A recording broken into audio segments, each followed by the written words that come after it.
Yeah, so I suppose tech more than creative, although it's merging so much now, it's difficult to tell the difference between one or the other.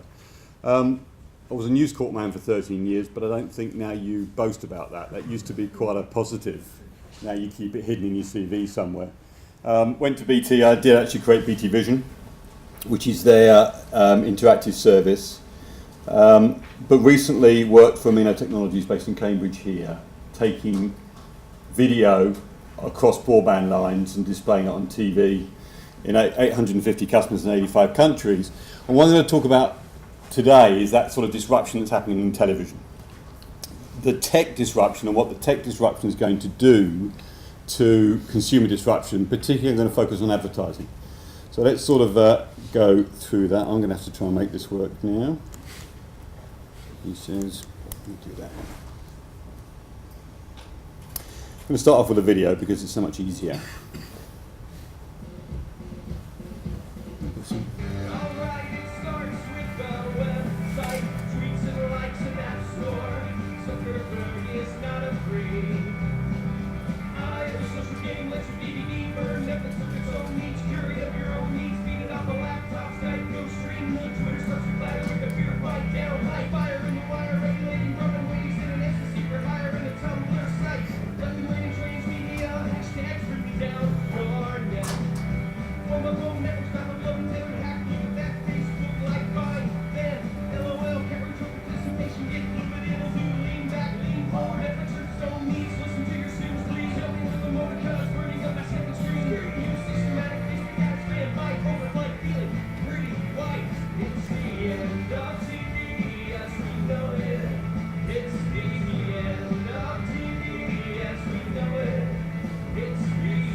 So the breakout sessions this afternoon, we're going to try and make sense of that. There's a massive change happening in television, and Will earlier said it's easier in TV than it is in music. I don't think that's the case. I think the disruption in TV is going to be as significant as we've seen in music, if not more. And let's sort of talk about that medium. This OTT thing is what's changing, this business of delivering video and other services across the open internet. It used to be in my day when I first started IPTV, which is where you sent it down a line that was controlled, owned by the telecommunications provider, all very controlled and all very understood. Today, of course, it's much more about taking the open internet and connecting it to TVs with connected televisions. And so what are we seeing? We're seeing catch-up TV. I think we're probably all using catch-up TV. A lot of video on demand happening with Netflix and LoveFilm beating each other up in the UK. Of course, we've got personal generated content and professional generated content. We've got apps on demand, and we could talk about that forever, whether they're going to work on televisions or not. Search with the likes of Blink's social network happening on television. We've got gaming, particularly the likes of OnLive, which is streaming gaming now straight to television sets. And the changes in control. Samsung are now pushing very much. You can change channels with your arms. That's the latest thing at CES this year. Just make sure your kids don't stand up and wave around because you'll change the channel. but a lot of innovation happening. And look at some of the recent headlines. We've got 92 million smart connected devices shipments predicted by 2016. 47% of all internet-enabled TVs sets are now online. Who's got an online connected television today in the audience? Yeah, it doesn't look like 47%, which is always interests me. It's a good stat. Aereo, I don't know if anybody's been following that, but that's the guy in the US where they're trying now to take standard public service broadcast and retransmit it over the open internet. It's causing a ton of lawsuits in the US and will continue, but it shows you that broadcast over the internet is now becoming de facto. Connected TV brings broadband channels to Freeview. For those people who know YouView, anybody heard of YouView? Terrible, isn't it? This is the initiative that's cost probably £150 million of investment, which is taking Freeview to the next step, and it's now 2 years late, I think, 2.5 years, two and a half years late. Well, Connected TV is a small company that's tried to do the same thing with Freeview and doing it well. And the IAB estimate 109 million spent on online video ads in 2011. So a lot of activity. But let's understand the landscape that's out there in television. You've got viewing habits. We're all time shifting. When I first started this, everybody said you'd never get more than 20% of your television viewing time shifted. So 80% would always be linear. You go to broadcast and you watch it, and only 20%. I don't think that's the case now. I think most of us are time shifting more with PVR, which is an obvious way to time shift, but of course, more importantly now, you've got these online services. You can control more than you've ever done, but of course you can get content from multi-sources and from multiple devices and on multiple devices. So the viewing habits are changing. The devices are certainly changing. Smart connected TVs, multi-screen, portable, and of course design-led is very important. Design's everything. But what's happening, of course, is the second screen, and we'll talk about the second screen as we go in. People are using more and more to control that second screen, and I'll talk some of the applications that are challenging the business models in standard television that are appearing on second screens in a moment. Content, thankfully, quality still equals value.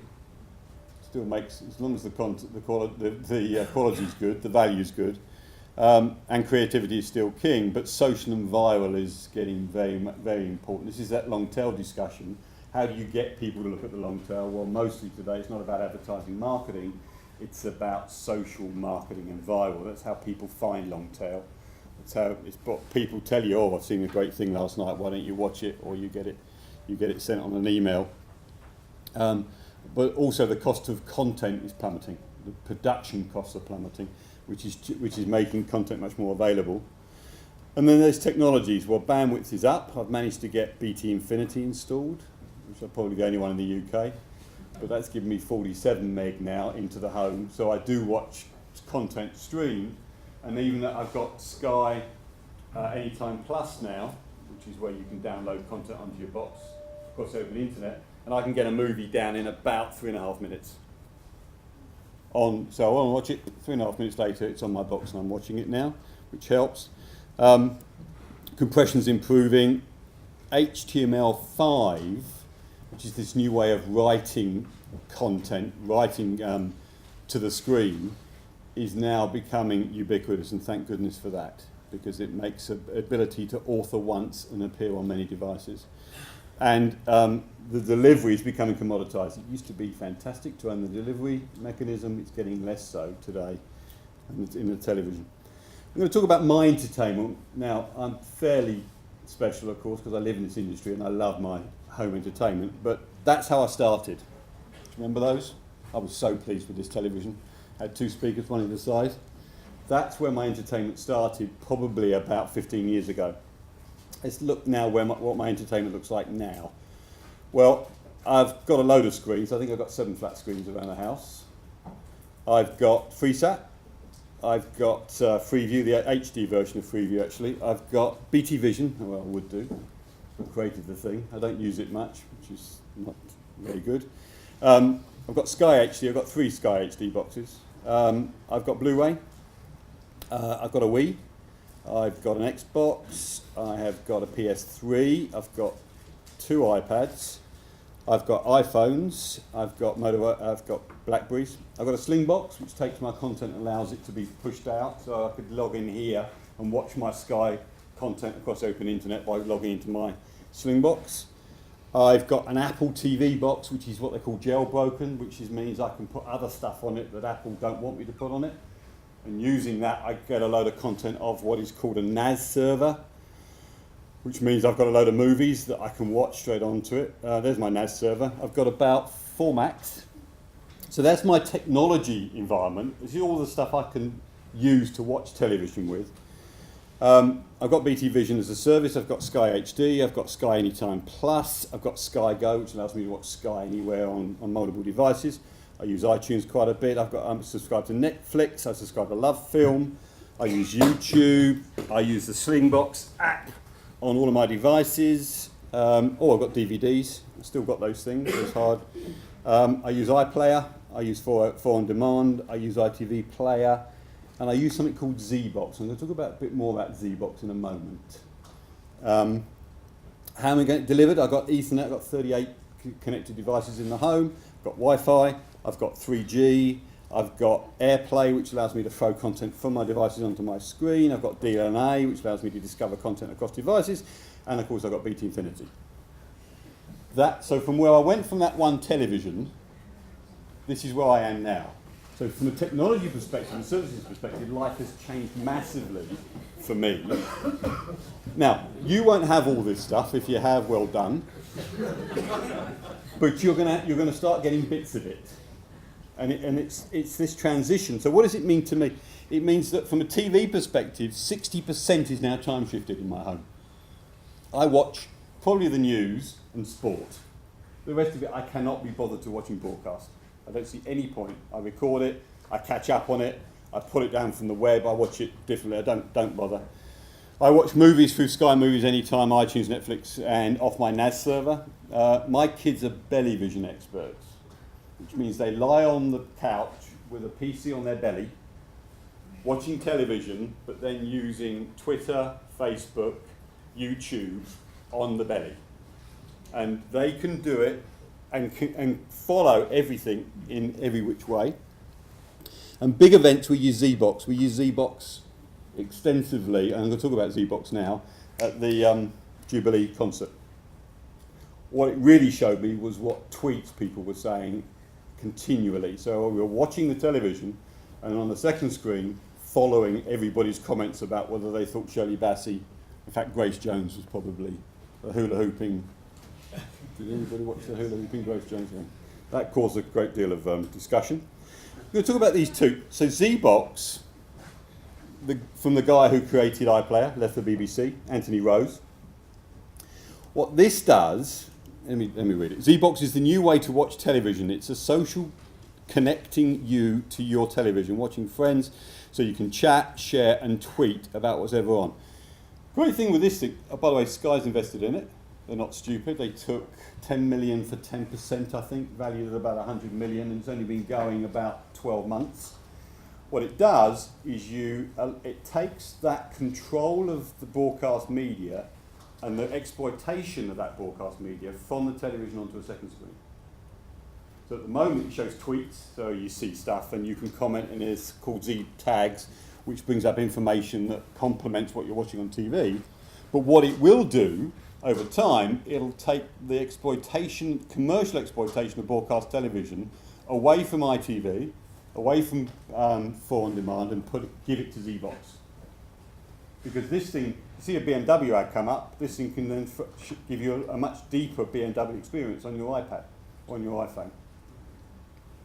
Similar product actually happening in the US, something called Flingo. Probably slightly clever. What this does, it puts an agent on your television, watches what comes through, figures out what the first few frames of a video looks like, understands what content it is, goes up to the cloud, and then brings you back more information about that. So if you put an Avatar DVD in with this product on your TV, suddenly your second screen will start giving you more Avatar information by going back to the cloud and coming back. But it's about interrupting what are standard commercial models that we're all used to, where the broadcaster owns the content. Suddenly the second screen is taking that away. Some other ones you should look out for. Roku looks like Apple TV doing fairly well, about 2.5 million sold worldwide. We've got Google TV, failed first time round, is now being reinvented. Samsung have put a Google TV box out. I expect them to do better second time. They've got enough money to make that one a success. We've also got Amazon Video now, which I've actually got some stats very quickly. Amazon now has got 22 million US customers, streaming customers, and 2 million international customers. Yahoo Connected TV got 75,000 TV shows and movies that you can get on a Toshiba, Samsung, Sony, and Vizio TVs. Starts to then get interesting with the likes of Get Glue. I'm going to read this. You check in, and after you check in to a program, so you say, I'm now checked in, and by checking in, you get rewards. So you get stickers, virtual stickers that says, well done, you're watching this, and those stickers, the more you get, the more value you get for your TV. But again, it's grabbing that interaction, that television watching, and giving it to somebody else. Yuami, same sort of thing, but this one, as I'm not, let's see if this is the one I'm thinking. Yeah, this one actually listens to the sound off your TV. It's got an audio recognition that listens, and by listening knows what you're watching, and by knowing what you're watching gives you information connected to what you're watching. So it's using that audio stream coming out the TV.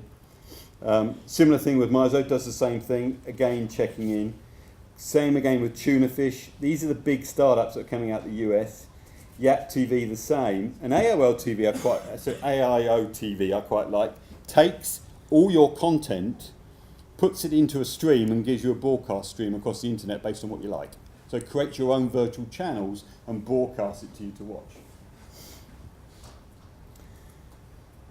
What's also happening a lot, which again is interesting, is that people are taking their normal internet sites and reinventing them for television. So making them work on television. So HTML5 is helping that, but standard things that used to work on your PCs are now being reinvented for the TV. A good one to look at is YouTube. Do /leanback at the end of the YouTube URL, and you'll get that top one come up, and it's a television version of YouTube, which is turning up on a lot of devices. But it's happening. Red Bull actually getting quite clever at taking this new technology and exploiting it. And what do we expect to see ultimately? Well, all sorts of things are going on with karaoke. I don't think email is going to particularly work. A lot of security, a lot of video conferencing is going on, a lot of Skype moving to the TV. If you look at Skype's last statements, the last 2 or 3 months is that the TV is their new video conferencing device, so you can sit in front of the television and find the kids and watch and talk. But the marketing hasn't changed. You've still got to follow the money. The difficulty is knowing where that money's going. Following the money, knowing on which one of those multiple devices and multiple services any individual is going to use is getting more and more difficult. You've got to understand context, need and usage of an individual. You've got to track and repurpose for multiple devices. Thank goodness differentiate through creativity, but you've got to engage through social, own, share and rip. People expect now content to be owned, shared and rippable. That's the new world that's out there. But tracking those money flows, as I said, is becoming very difficult with these multitude of devices. And here's a very simple video on how to do it. So you just do what it says in this video and you're done. Yeah, right. Let's go through it. It seems obvious, even though it was controversial in public. Brand is story. So first you have to find the core story at the heart of your brand, what we call the story platform. Create narratives based on it and publish those narratives across all relevant media in weird and wonderful ways. As each story is published, it needs to be syndicated and shared with its intended audience where they're most likely to encounter those stories. Then use paid and free media, TV spots, events, paid search, and so on to let people know your content is out there. Content has to be easy to share so everyone can help spread the brand's stories. To make sure your audience can find your content in searching, everything must be optimized and tagged appropriately. So it goes round and round, driving results and effectiveness up, up, while driving media spend down, down, down. The best part comes next.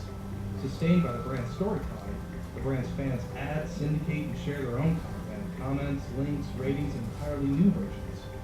And all this brand-inspired content, whether new stories or conversations about old ones, creates more marketing momentum for free forever. The result of rigorously following this path is a permanent market advantage for the brand. Lower media spend, higher impact. All you need is to make sure you've got your story sorted. A friend of mine, a guy called Mike Baylor, has a nice analogy. He's written a book about the difference between brand marketing then and now. It used to be the equivalent of bowling a bowling ball down a 10-pin alley. So you had your targets and you got a bowling ball and you just bowled it down and it knocked over as many of those pins as you could, because that used to have one message, one way of doing it, one brand message. Today though, he says it's much more about being in a pinball machine, where the ball is sustained without you having to do anything. You flip it once or twice back in, but the community, the social, are sustaining the messaging, are sustaining the distribution of your content, distribution of your messaging. So today, that pinball is a very simple way of doing it, is the big change, and TV are having to adopt that change. So let me finish off with what I think, what the 2020 vision is going to look like for television. Audiences are even more sceptical, fickle, transient, and control of their own media consumption. It's going to get even worse. They're going to be very demanding. Media devices will be pervasively interactive, including outdoor. You're seeing much more interactive outdoor marketing now, advertising. Almost all messaging will have a direct response element. Consumption is multi-screen, both serial and parallel modes. That's parallel, of course, being my kid's belly vision. Message quality is still paramount and becomes more experiential. High quality media will still be king and mass, but also a large majority will be viral, social, advertorial and collaborated. A lot of discussion about collaborative TV coming up.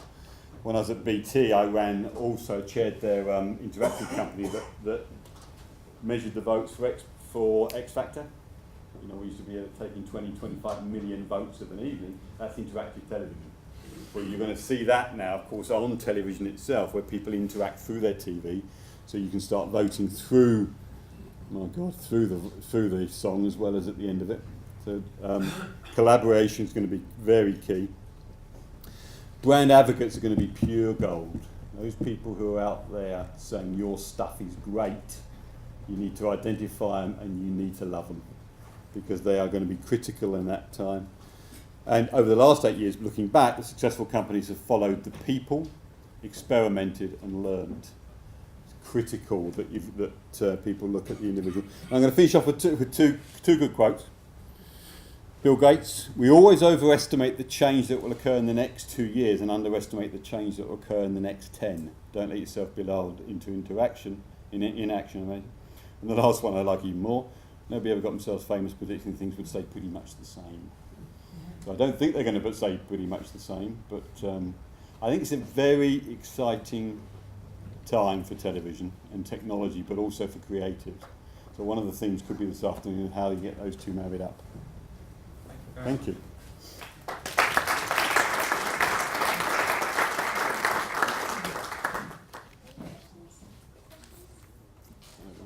Yeah, I was wondering what you...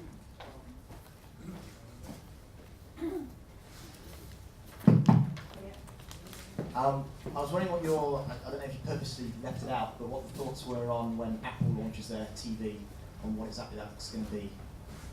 Is that going to be another real game changer in traditional Apple style? The difficulty, so there's a lot of press written about how Apple will game change. The critical issue is whether it is just the TV's going to look sweet and nice, total flat screen, total glass, no bezel, so it's going to look beautiful, and Apple being designed there, that makes a lot of sense. The other issue is how much they use the Siri voice engine as part of their technology, so how much you can speak to your television and it will reply to you. For those of you who use Siri on their iPhones in the UK, it's next to bloody useless. It says we can't tell you about that in the UK at the moment, but if they get that right, I think it's going to be interesting. But some of the people are predicting that it will be a content distribution technology.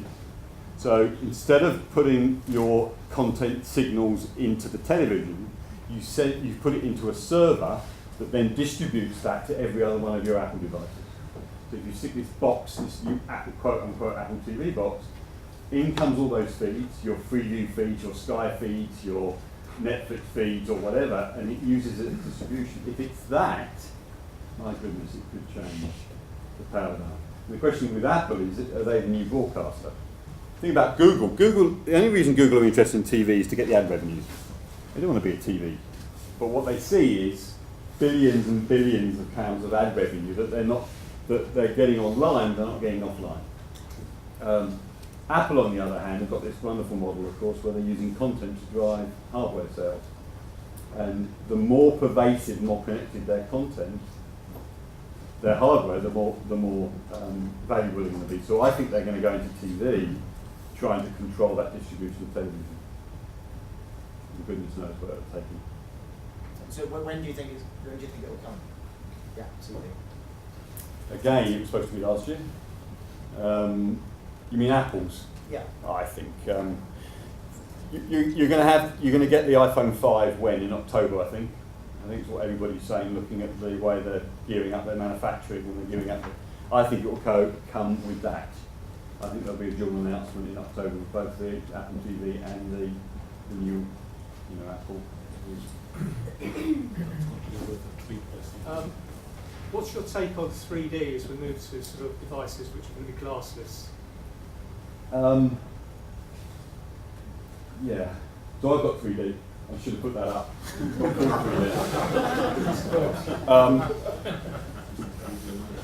Here's the problem. I use it, but I've also got high definition television, good high definition television, and I don't find the difference between really good high definition television and 3D enough for me to sit there with glasses on. Would I do it without glasses? Probably, but it's one of the most overhyped propositions 3D that hasn't really So was really. HD, surely. Say again? So was HD when it first hit the market. But HD has taken off. If you look at the amount of people who's got HD TV here? Yeah. Who's got Freeview HD here? Okay, so even Freeview now is keeping it to push through. I wonder about 3D. Glasses will make a difference. I watch sport, by the way, in 3D. It's quite good. Football matches and rugby matches in 3D. It's quite a better experience. But unless you've got Avatar, most stuff isn't made for 3D. So I'm not sure about 3D. I don't think it's the revolution that we thought it was 2 3 years ago. One more, I think, over there. One more? Yes, you're obviously a big fan of television. I don't currently have a television because having got rid of the old one back in April. Yep. Because there's very little on which I want to watch. What's your take on, because there's such a proliferation of channels, options and all the rest of it, how much television is people really watching these days? Is it increasing, decreasing or what? In fact, if you look at the stats say it's increasing. I don't think television viewing in terms of hours has changed that much. I think people are still. It's all about storytelling, it is. Good television is good. It's good storytelling, and that's getting as good as it's ever been. There's some great movies out, so I don't think the industry's changing. I think what's changing is how you get inspired to watch TV. And it's much more about me saying to you now, guess what? I watched this thing last night. It was great. That's why you're watching. You're not listening to the TV Times. You're not listening to the channels themselves. So I'm trying to go to the white player if there's something I really want. You'll go to iPlayer, but you'll go because we said to you, wow, did you see that last night? And that's the change, it's social. And that's the big revolution in how you harness that social part of television viewing. And that's what Z-Box are trying to do with this. Frank, you have one more? Well, it's just a comment on that, which is that we ran an event at BAFTA on convergence, broadly speaking, in March. And the last panel before lunch was actually from television talking about the second screen. And I got involved in two people who were really pissed off at lunch. One guy from the mobile company and one from a games company. Yeah. And he said the arrogance of these people is breathtaking. Don't the expletive deleted recognise that they're the second screen? No, I agree. what happened with the music industry, Will's not here to defend, but of course they had the same thing, which is that, you know, see no evil, hear no evil, do no evil. And it's the same with television executives now. With Sky investing 10 million in Z-Box, which gives Sky the ability to commercialise the other broadcast channel screens on the second screen. If they don't see that as a wake-up call, God help them. Because you could do, literally, you could move all that marketing, sponsorship and advertising revenue off the broadcaster, the public service broadcaster, and move it onto a second screen which Sky control. Christmas. They've got to wake up. And by the way, Z-Box went to them all, went to ITV for funding, went to BBC for funding, ended up with Sky. That's where they got the money from. So I think, like everything else, it is changing. I know it's changing because we're changing. Whether they're bright enough to keep going with it, we'll see. Thank you very much.